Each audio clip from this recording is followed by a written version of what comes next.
कक्षा के सभी विद्यार्थियों को मेरा नमस्कार। सो बच्चों, आज हम आपकी पुस्तक संचयन में दिए गए प्रथम अध्याय गिल्लू के बारे में पढ़ेंगे, जिसकी लेखिका है महादेवी वर्मा।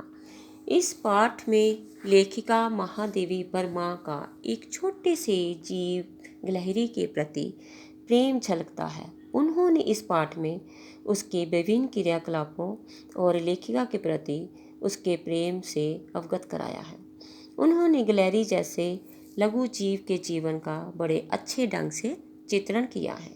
एक दिन लेखिका की नज़र बरामदे में गिलहरी के एक छोटे से बच्चे पर पड़ी, जो शायद अपने घोंसले से गिर गया होगा, जिसको दो कौवे मिलकर अपना शिकार बनाने की तैयारी में थे। लेखिका उस छोटे से जीव को उठाकर अपने कमरे में ले गई।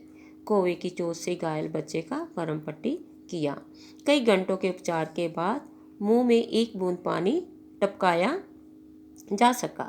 तीसरे दिन वह इतना स्वस्थ हो गया कि लेखिका की उंगली अपने पंजे से पकड़ने लगा। 3-4 महीने में उसके चिकने रोए, झब्बेदार पूंछ और चंचल चमकती आँख सभी को आश्चर्य में डालने लगी। लेखिका ने उसका नाम गिल्लू रखा। गिल्लू लेखिका का ध्यान आकर्षित करने के लिए वह लेखिका के पैर तक आकर सरल से पर्दे पर चढ़ जाता और फिर वह तेजी से उतरता। भूख लगने पर वह लेखिका को चिक चिक कर सूचना देता। गिल्लू के जीवन का पहला बसंत आया। अन्य गिलहरियां खिड़की की जाली के पास चिक चिक करने लगती।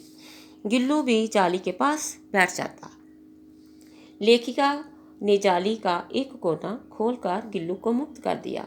दिन भर वह अन्य गिलहरियों के साथ उछलता कूदता और शाम होते ही अपने झूले में वापस आ जाता। जब लेखिका खाना खाने लगती तो गिल्लू भी उसकी थाली में आकर बैठ जाता। बड़ी मुश्किल से लेखिका ने उसे थाली के पास बैठना सिखाया। वह वहीं बैठकर चावल का एक एक दाना सफाई से खाता।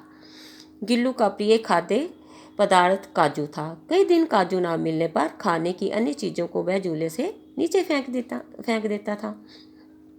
एक दिन लेखिका मोटर दुर्घटना में आहत हो गई, जिससे उसे कुछ दिन अस्पताल में रहना पड़ा। जब लेखिका घर लौटी तो गिल्लू लेखिका के तकिए पर सिरहाने पर बैठकर अपने नन्हे पंजों से लेखिका के सिर और बालों को होले होले सहलाता और एक सेविका की भूमिका निभाता।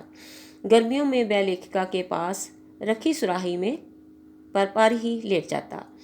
चूंकि गिलहरियों की उम्र 2 वर्ष से अधिक नहीं होती, इसलिए उसके जीवन का भी अंत आ गया था। एक दिन उसने दिन भर कुछ नहीं खाया पिया और रात में वह अपने झूले से उतरकर लेखिका के बिस्तर पर आया और ठंडे पंजों से उनकी उंगली पकड़कर चिपक गया। लेखिका ने हीटर जलाकर उसे ऊष्मा देने का प्रयास किया, परंतु प्रयास व्यर्थ रहा।